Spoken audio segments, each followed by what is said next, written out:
جدایی. اگر از شعرهایم گل را جدا کنید، از 4 فصل 1 فصلم میمیرم. اگر یار را از آن جدا کنید 2 فصلم میمیرم.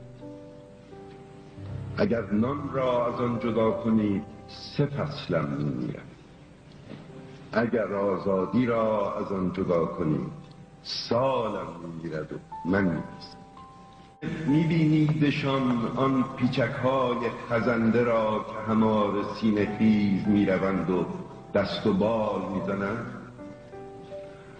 اینان قربانیان عشق دورانی هستند در زندان که با خار پرچین کورشان کردند.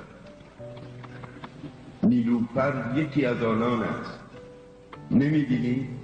هیچ کجا نمیتواند خود به تنهایی بالا رود و بگذرد اگر پنجره و درخت و دیوار دست او را نگیرند.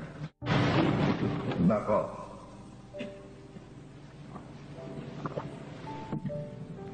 نزد دریا رفتم و گفتمش اگر به خواست قلاب و تور می بود، دیر زمانی بود نمی بایست نه فقط از ماهی جان آبیم که از جرثومه حیاتم نیز اثری بر جای نباشد.